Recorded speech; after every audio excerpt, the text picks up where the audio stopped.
A very good afternoon to everyone. Uh,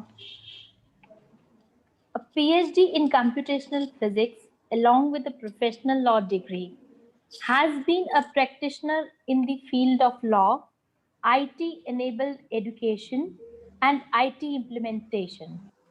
Drawing upon his experience in world class international institutions and having taught in various modes of face to face distance learning and technology enhanced training. He believes in the maxim that convergence between various media and technologies would fundamentally alter the way learning would be created, packaged, and delivered to learners. His current activities are all directed towards actual implementation of these new age educational initiatives. Professor Pant has been the Pro Vice Chancellor of Indira Gandhi National Open University and the faculty at IIT Kanpur, MLNR Engineering College, and the faculty and visiting professor at University of Western Ontario, Canada. He has been a visiting scientist to research centers in Italy, England, Germany, and Sweden, and has delivered international lectures with about 80 published papers to his credit. With his interest in law, backed with practicing of law in High Court and his basic training in science and IT, Professor Pant has been particularly interested in the cyber law, patent and trademark issues, intellectual property right issues, etc., and has been involved with many activities, conferences, and on law and IT. Professor Pant has been member of Board of Governors, IIT Delhi, one-man committee to create the project report and legislation for Delhi IT-enabled Open University, advisor to the Delhi government on Asian Network of Major Cities, Project ANMC 21 Distance Learning Project, being pursued in association with Tokyo Metropolitan Government. Some of Professor Pant's key works include introduction of Keller Plan at IIT Kanpur, development of computer-supported learning systems and its implementation at IGNOU, computerization activities at the Indian representative of ETS USA for conduct of their TOEFL and GR examination in India, Sikkim and Nepal, design and implementation of student registration and evaluation methods as well as evaluation systems and procedures for testing and examination at the IGNOU. Associated with the project development as member committee for IIIT Allahabad. With his mission to create and implement new business opportunity in the area of e-learning and learning facilitation, Professor Pant has been promoted as Planet Edu Private Limited as its founder and chairman, along with a team of highly experienced and skilled professor from education and training, operations and IT and finance. I met Sir in Planet Edu only in 2012. Ladies and gentlemen, we rarely get this kind of an opportunity to listen to the words of great personality. Professor MMPANT, I considered it a great honor to welcome you on this virtual stage and please share your viewpoint on today's topic. Thank you so much, sir, to be here in this session. So thank you, Bhavna, for those kind words of introduction. And I am delighted to be here. And I have been part of many sessions created by Dr. Priyadarshi Nayak, who's been, I don't know where he gets that energy from, where he's able to do so many events, so many seminars. I am often tired and I say, no, I won't come ever, so, and so on. And I especially want to, so I'm not using any PowerPoint. I have said very often, power corrupts the politician and PowerPoint corrupts the academic. So I will not use PowerPoint. I will be in a conversation mode. I'll talk to you on various issues relating to what has been the theme of this thing, that learning for uncertain times. But I've also done something interesting, that because there is a lot of material around it, and if you just hear about it in a conversational mode, you may miss many things. I have written up a text about this and posted it in various places. So one of the places where it is at mmpant.com, where my blog is there. Then if you go to Twitter and you look for me, you will get a link to that. There is the link on Facebook also to that, on LinkedIn also, and therefore you can get the text from a number of places. So here you can concentrate on that, and I've requested Dr. Nayak to share those links with you after this talk is over. In fact, this talk is very interesting because the topic that first I got was emergency in education. And people of my age, when they hear of emergency, they're reminded of 1975, when everything is stopped and so on. And then it was education in emergency. And therefore, I chose the particular theme for myself as uncertain times. Actually, another thing which comes to mind immediately is that it is not only about emergency, but about urgency as well. There's a huge urgency in education as well. So what I want to share with you are a few thoughts about how this will unfold, what people are doing, what the future will look like. And that's why I made a kind of a blog of about 2,000 words, which you can read and take your time reading it. It also has links to a number of other things. But the first thing that I want to point out to, and these are my perspectives building on what others have said. You see, we are often worried when there is uncertainty or change. And this has been particularly serious because it began as a lockdown, which looked like for a few days, a couple of weeks, then it went on to months. And as you can see that we don't know how long and in what shape this will continue.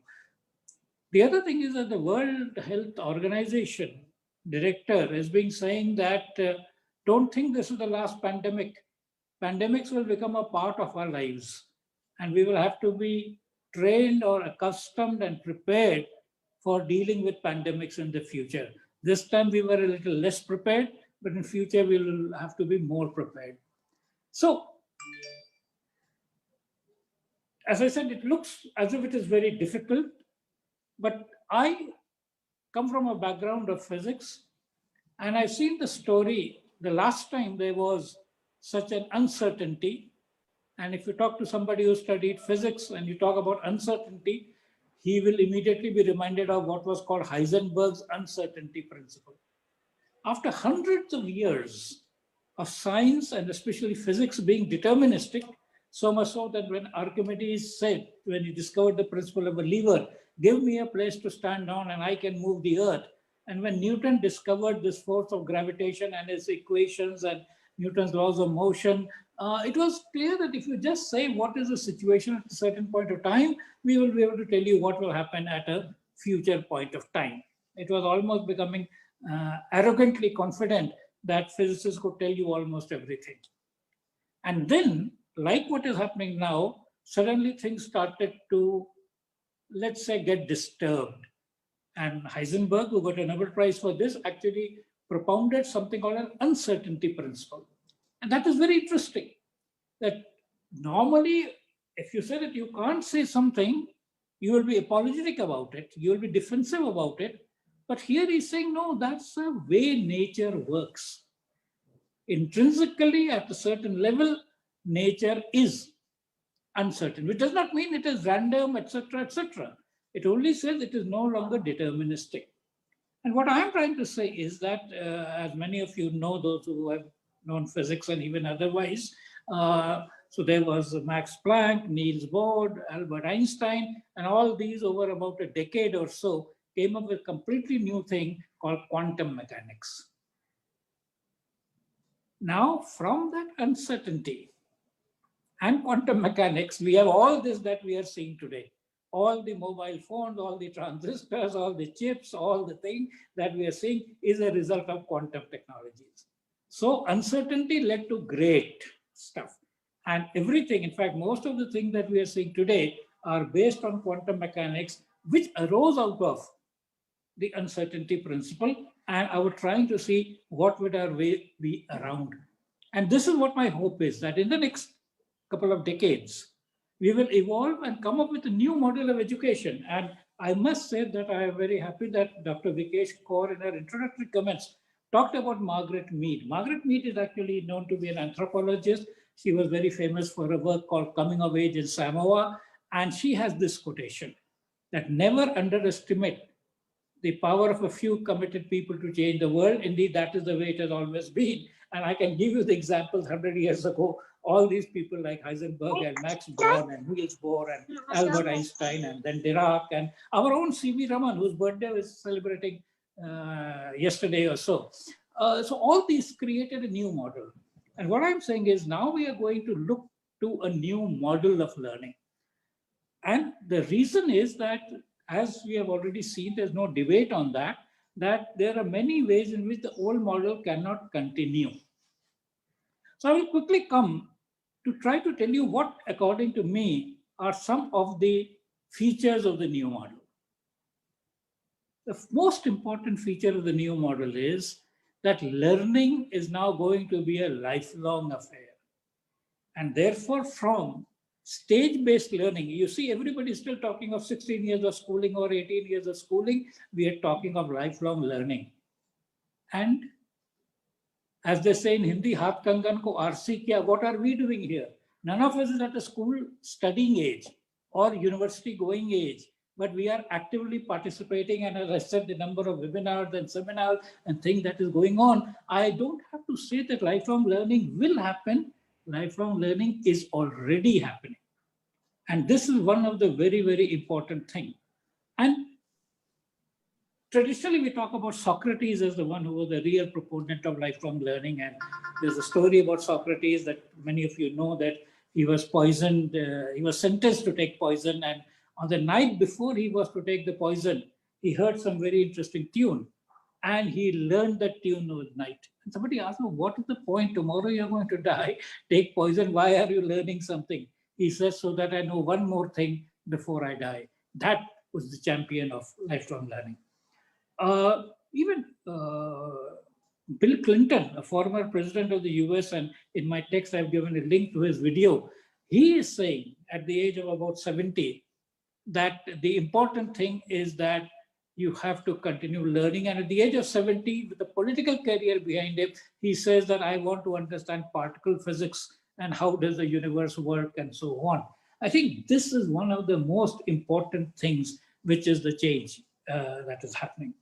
The practical aspect is that skills of a lifetime become obsolete in an instant. So you may have learned something and you may be doing this for 40 years. One night, it is different. And again, let me give this example. This is what teachers did. Teachers were used to teaching in class, putting 40, 50 children in class, organizing them, teaching them. And suddenly one night they are told that there won't be classes anymore. And they all learned, and you are doing this now routinely and doing so many things, not just the class, the cultural activity, the investiture ceremony, the Independence Day celebration, all kinds of things were done in this manner. And this is not part of NCT curriculum or B.Ed or M.Ed or any such thing. And this is the important point. So lifelong learning, and the second element is self-learning. And self-learning is going to be the other element. And the third element of this is the learning community. It is no longer about just a teacher and a student and the classroom and the syllabus. It is a community of learners. And again, I say that, firstly, that Margaret Mead's quote, which Dr. Vikash Kaur talked about in the beginning, but also that teachers learn from anywhere. They learn from the colleagues, they learn from the children, maybe grandchildren, nephews, whatever. And they didn't say, no, you are not authorized by NCT to teach me how to use Zoom or how to do something on that, and so on and so forth. This is another. So three things that come around. Lifelong learning, self-learning or self-directed learning, self-motivated learning, and learning in a community. Now, it's very interesting. Many of you may not know of her, but she was the first woman to win a Nobel Prize in economics. Her name is Elinor Ostrom. She got the Nobel Prize for economics in 2009. Unfortunately, she passed away a couple of years back. She got the Nobel Prize for basically demonstrating, and this is what the citation in the Nobel Prize thing says, that challenging the conventional wisdom that communities cannot do much and it is only the government or the private sector who can do it. And she got a Nobel Prize for demonstrating that if communities take the charge, then it can happen. Now, from what Margaret Mead said as a general exhortation, Elinor Ostrom talked about a learning community that would take charge. And it is my belief that it is the learning community which will drive the future of education, at least the good parts of that education, not the bureaucrats or the business people. And this is why the role of the teacher becomes even more important. And I've tried to say this, many people don't believe me, but I said teachers will be the most important segment of society in the coming decade. And the reason is that when things were settled and established, there wasn't much to teaching. It was basically what has become compliance. Somebody said you have to teach this and then this thing, and then you teach it and assess the exam and so on. But now what are we talking of? We're talking of era of uncertainty. So therefore, there is nobody to prescribe the syllabus. Nobody knows what is going to be required. And therefore, teachers become even more important because the role of the teacher is not just to transmit the curriculum. The role of the teacher is to take an ignorant person, transform him to an informed person, then a knowledgeable person, and then an expert. So it is you who picked up a child at class 1 or 2 who did not know even ABCD 1, 2, 3 or whatever. By the time the person is reaching class 12, it's about physics and chemistry and maths and biology and so on and so forth. That transformational effect of transforming an ignorant person to an informed person, knowledgeable person, and then an expert is the important thing. Now, when we are saying the two things that are happening in the society is complexity, more and more knowledge and information being released, and at a very fast pace. Now, if this is going to happen, there is a lot of number of people who have to be then moved from ignorance to information, knowledge, and so on. At a religious level, this is what Lord Buddha said. He said, all pain is out of ignorance. This is what our ancient tradition, one of the earliest slokas you would have learned is, Asato ma sadgamaya tamso ma jyotirgamaya mrityorma amrutval. Who is going to do this? It's the teacher who is going to do this. So, as we move on to a more uncertain world, the important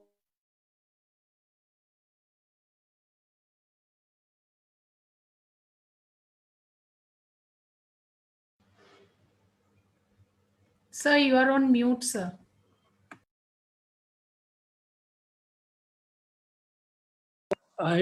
Okay, now I'm unmuted. Yes, Can sir. you hear me now? Yes, sir. Yes, sir. Yes. So, okay, thank you for pointing this out. So the point that I'm trying to make is that we talked about earlier learning in school and rest of the things at home. Sometimes you did some homework and so on. Now you're talking about learning at home itself. Actually, both of these are special cases of a third thing, which is learning anywhere.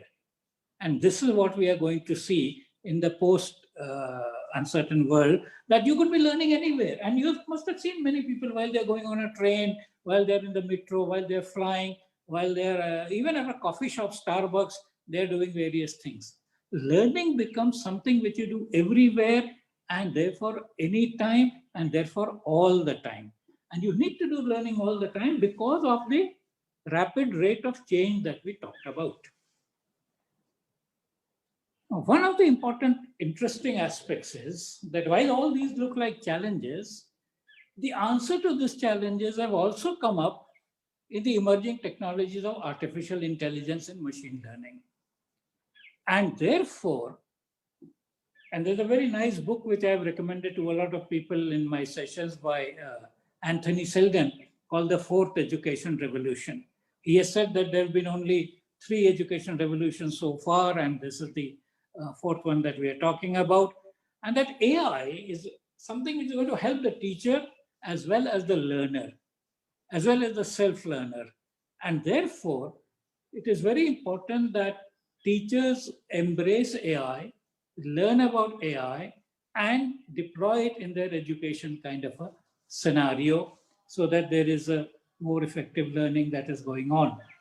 Now, when we talk about AI, we're talking about 2 things. We're talking about learning with AI and learning about AI so that you develop AI applications. So this is another very, very important aspect that is there. We'll see a number of other changes that will happen as we go along. And the one of the things that comes about is that when you don't know what exactly is going to be needed, there's a very well-known educationist called John Holt, who said, if you don't know what is coming, then the best way is to create an interest in learning and the ability that if you decide to learn something, you will learn it very well, not just to get pass marks or just somehow to get over the exam. You will learn it so that you can say, I know, and I know that I know. This is something which is very important. Similarly, another cognitive scientist, educator, Guy Claxton, he has talked about a phrase called learning power. He said the goal of learning, therefore, and the goal of the teacher should be to build learning power in the people. And the analogy he uses is that just like there is muscular power. So if I have good muscular power, I can do all kinds of things. I can push a table, I can ride a bicycle, I can pull water out of a well, I can do some boxing, and so on and so forth. And this is why physical strength was important. That's why he also talked about the youth dividend. Learning power is the ability to learn something quickly. So just like you have muscular power to do all kinds of things, when you have learning power, and Jean Piaget used the expression for this, that if you have learning power, you know what to do when you have not been taught what to do. Very often we say we are taught something, then we can do something. So like you're seeing all this thing, you're going to be teach somebody coding or teach somebody programming, and then the person will write a program and so on. Learning power is where you decide that you need to learn this thing. And then, as John Holt says, you learn it very well. So this is another very, very important aspect. And because when we talk about self-learning, therefore then motivation becomes a very important part. Another important part which will happen in the future is the skill of asking questions. So far in traditional education, we have often looking at the right answers to questions which are asked, either in a regular basis by a teacher during normal teaching, formative assessment, or finally in the summative assessment in the exam. We are all used to finding or writing answers to the questions, and we hope if our answer is right, we'll get good marks. More important is the ability to ask questions. And I want to share a famous story. There's lots of literature coming up on, in fact, I use the word questioneering for the skill of asking questions. Just like engineering is the skill of making various things, questioneering is, and it is very important. I mean, suppose you get a chance to speak with somebody and you waste that chance because you don't know what is the kind of question you should be asking. So asking good questions, interpreting them, follow-up questions, making the question better, making it more useful is very, very important. There's a very famous story which is attributed to, again, another physicist, Rabi, who got the Nobel Prize for discovering nuclear magnetic resonance. So when he was asked that, what made you a scientist? He said, my mother made me a scientist. And he said, they asked us, was your mother also a scientist? He said, no, my mother was not a scientist. But every time when I came back from school, and his name was Isabel Rabi. So his mother would say, Izzy, did you ask a good question today? And he said, that ability to ask questions. So this is very, very important. And children are full of questions. There's some research that a 3-year-old girl asked 300 questions in a day to her mother. And in fact, they say if you ask who's asked the most questions, it's not doctors, it is not lawyers, it is not teachers, it is mothers who are asked the most questions. And 4-year-old are the ones who ask most questions. Gradually, as they grow, they realize there is no point in asking questions, and therefore they stop asking questions. Now, I want to conclude because I can go on and on, but I think time is to be managed as well. I want to conclude by drawing attention to the fact that the Indian Constitution is probably the only constitution in the world. Not that I have made a comparative study, but yes, as Bhavna said, I've been a lawyer also, and I have an interest in law. Indian Constitution has in its what are called directive principles, Article 51, capital A, and in brackets small h. Now, the directive principles, so like Constitution has fundamental rights, and as you know, the Right to Education Act was passed under that Constitution thing about giving education to all children. This fundamental duty is a duty cast upon all citizens. It is a whole lot of them, but I'm talking of one very small one, 51AH. And it says that it is the duty of every citizen to develop the scientific temper, humanism, and the spirit of inquiry and reform. Look at the thing. One is scientific temper. So you have to look at scientific explanations of things, not other ways of mumbo jumbo and tradition and so on. And science, I'll just talk to you about Rabi and questioning. Science and questioning go together. And there's no other. See, American Constitution says life, liberty, and the pursuit of happiness.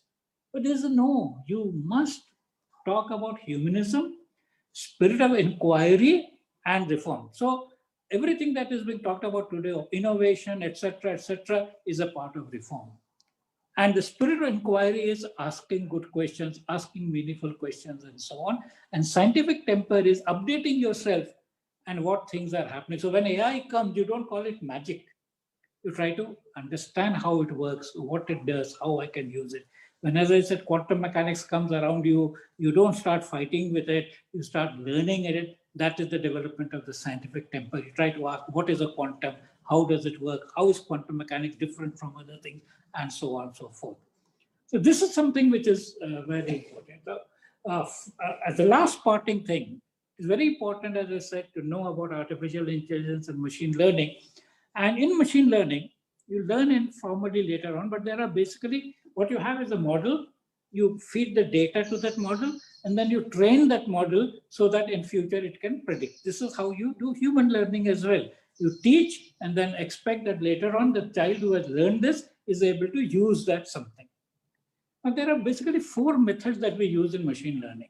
One is called supervised learning, one is called unsupervised learning, one is called reinforcement learning, and one is called transfer learning. Now, the point about the thing is that supervised learning is where you have a data and the person in charge is going to tell you what does it mean. So this is the picture of a cat, this is the picture of a dog, this is the picture of a flower like this is a picture of a flower like this. That is called supervised learning, and you would learn. And this is how most of the learning happens in school. Then we have unsupervised learning, where you really don't say, you just give a set of data and the computer kind of sees patterns within them. This is also part of self-learning. So as I said, there is taught learning and self-learning. Self-learning is where you engage with the information yourself and figure out something. There is reinforcement learning, which is followed by a kind of a reward and punishment manner. You're not told anything, but if what you get is correct, you get a reward. If what you get is not correct, you get a penalty, and therefore you learn how to have the correct behavior. And finally, you have transfer learning, where somebody has already learned something and created a model is given to you so that you can use it. Now, actually, it's very interesting. I don't know when and which slok this is, but there's a very interesting slok which says, Acharya Padmadatte Padam Shishya Sametva Sam Brahmacharya Sam Padam Padam Kalkramera. So this is about how we learn. He says, Pad here is for one of the feet or legs or limbs or whatever. So it's 1/4 you learn from the teacher, 1/4 you learn from your self-learning, and 1 with your colleagues, and one over time. Now, it doesn't say 1/4, 1/4. These are the four aspects. So for some cases, teacher factor may be more, self-learning may be less. For some, self-learning may be higher, teacher assistance may be needed less. Some will learn over time with experience, and some will learn from their colleagues. So this was a kind of a glimpse of the ideas that I think will be the learning model, and I call this learning 3-1, learning for the third decade of the 21st century. I have shared these links, and you can always Google. You can go to mmpant.com. This is one of the latest blog. You can go to Twitter at MMPANT. You can look for MMPANT at Facebook. You can look for MMPANT at LinkedIn. And I have also sent these links to Dr. Nayak, and you can get more and more over there. This is a long journey to be done. So like Margaret Mead said, it is not over in a day.